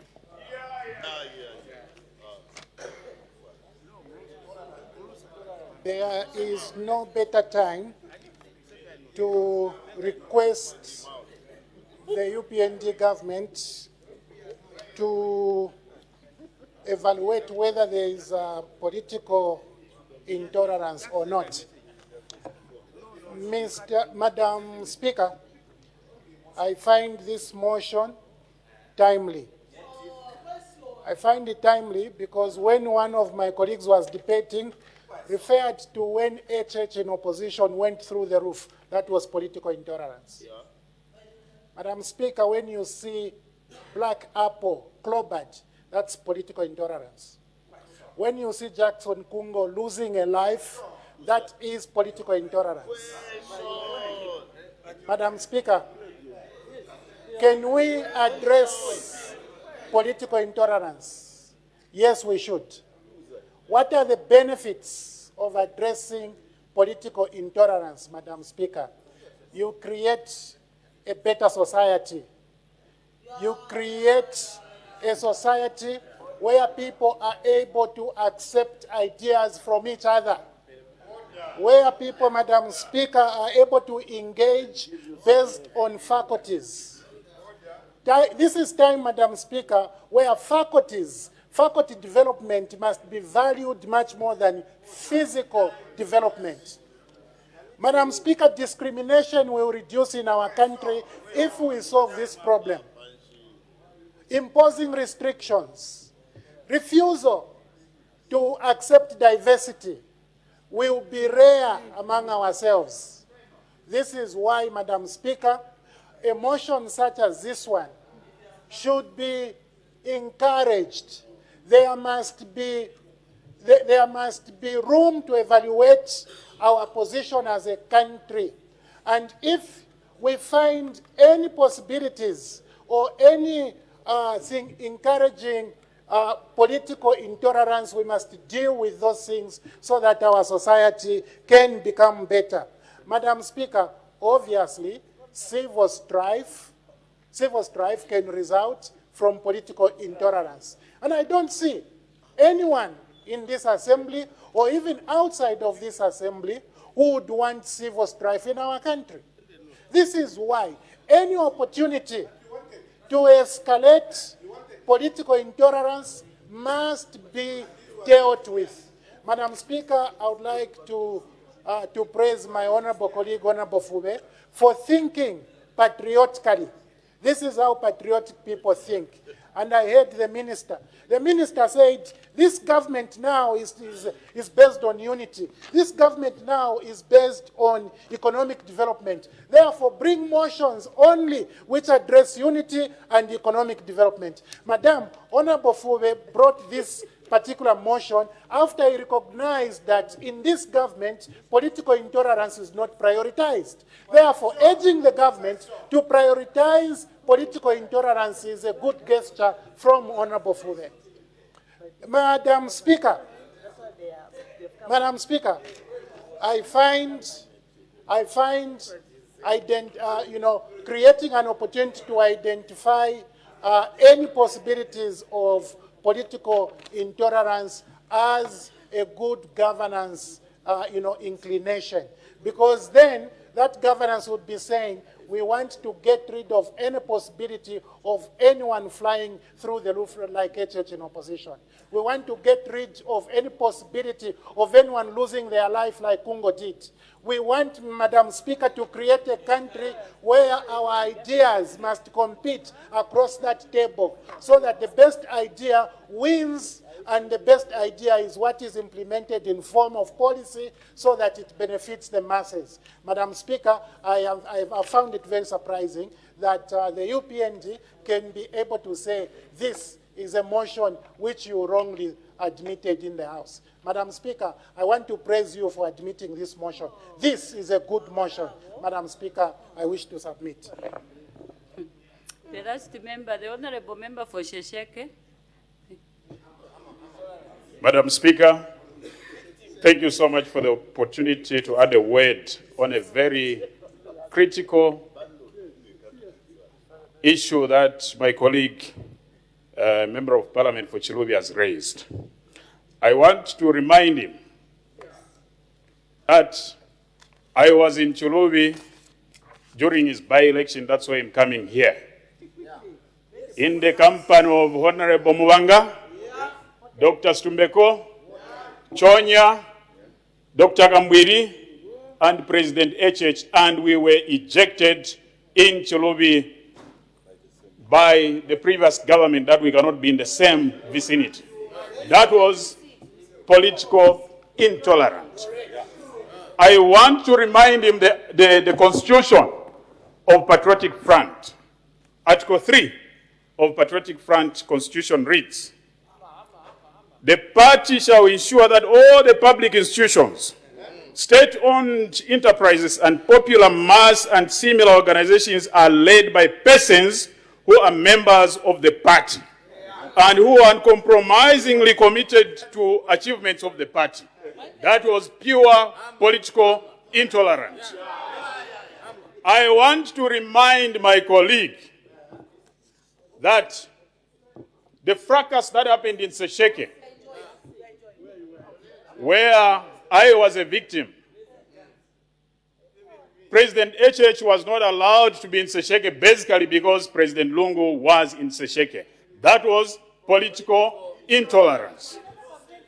I want to remind my colleague that Patrick Muchereka, PS, and Muvanga here were beaten in Chilubi mainland during your by-election. That was political intolerance. And I want to remind you that just putting on a mere red t-shirt during the PF reign, it was suicide. People were being beaten. That was political intolerance. And I want to further remind you that Honorable Member, you can wind even Ruvinda, minister, was beaten by PF cadres.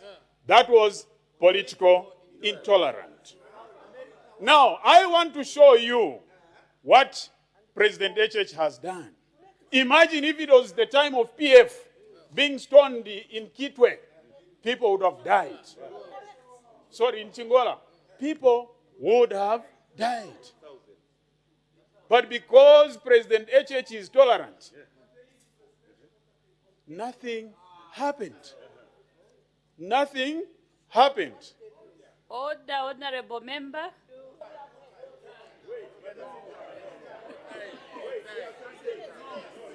Please wind up. I'm winding up, Madam. I still have 2 minutes. Within a minute, wind up within a minute. I want to remind my colleague that even just mere disbursement of CDF was not being done evenly. That was purely political intolerance. And I want to remind my colleague again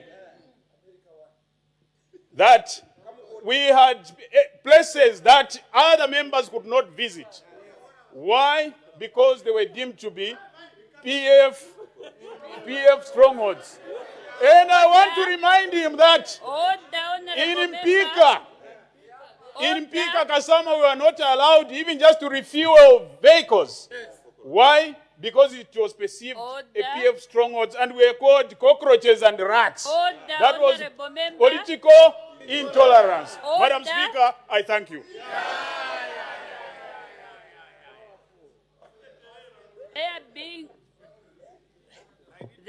being no further debate, it's time up.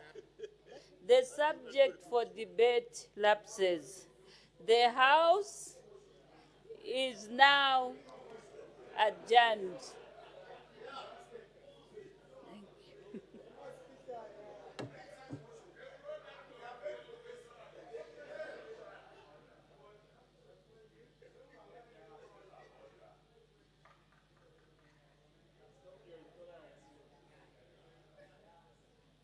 Thank you for still being with us on Parliament's television. Business of the House has adjourned. We now take a look at business that has been considered from the time business commenced at about 14:30 hours. The House did consider some urgent matters without notice, and thereafter the Minister of Foreign Affairs and International Cooperation rendered a ministerial statement on the continued denial of visas to members of Parliament despite having diplomatic passports. Yes, indeed. After consideration of that ministerial statement by the Minister of Foreign Affairs and International Cooperation, the House did consider the Property Transfer Tax Amendment Bill, National Assembly Bill number 23 of 2025 at second reading, and a committee stage is expected to be taken on 10th December 2025. The House also considered the Mobile Money Transaction Levy Amendment Bill, National Assembly Bill number 24 of 2025 at second reading stage, and committee stage is expected to be considered on Wednesday, 10th December 2025. The House considered the Betting Levy Bill, National Assembly Bill number 31 of 2025 at the second reading stage, and the committee stage is expected to be taken on 10th December 2025. Thereafter, the House did consider the Independent Broadcasting Authority Bill, National Assembly Bill number 27 of 2025 at a report stage, and a third reading stage is expected to be considered tomorrow, 4th December 2025. The Zambia National Broadcasting Corporation Bill, National Assembly Bill number 28 of 2025 was also considered at a report stage, and a third reading to be taken tomorrow, 4th December 2025. After the consideration of the bills, the House did resolve into Committee of Supply for the consideration of estimates of revenue and expenditure, including capital and constitutional and statutory expenditure. And Joe, we run through some of the key heads of expenditure that have been considered. Yes, indeed. Head 01, Office of the President, State House, a total allocation of 163,569,036 kwacha was agreed to stand as part of the estimates. Head 02, Office of the Vice President, a total budgetary allocation of 153,298,473 kwacha has been agreed to. Head 05, Electoral Commission of Zambia, a total of 1,290,475,439 kwacha was agreed to stand part of the estimates. And head 06, Civil Service Commission, Office of the President, a total budgetary allocation of 21,118,851 kwacha has been agreed to. Head 07, Office of the Auditor General, a total amount of 248,119,000 kwacha, 696 kwacha rather, was agreed to stand as part of the estimates. Head 08, Cabinet Office, Office of the President, with a total budgetary allocation of 913,851,334 kwacha has been agreed to. Head 09, Teaching Service Commission, Office of the President, 22,860,339 kwacha was agreed to stand as part of the estimates. Head 19, Disaster Management and Mitigation Unit, with a total budgetary allocation of 81,430,364 kwacha agreed to. Head 26, Ministry of Information and Media, 233,876,061 kwacha was agreed to stand part of the estimates. And head 27, Public Service Management Division, with a total budgetary allocation of 104,666,231 kwacha agreed to. Ministry of Labour and Social Security, that's head 44, a total allocation of 97,890,919 kwacha was agreed to stand as part of the estimates. Yes, indeed. So those were the heads of expenditure that the Committee of Supply considered today. Thereafter, we did have the notice of subject for debate on the motion of adjournment. Joe? Yes, indeed. So this motion was brought by Chilubi Member of Parliament, Mr. Mulenga Fuve, that urging the House to address the existence of political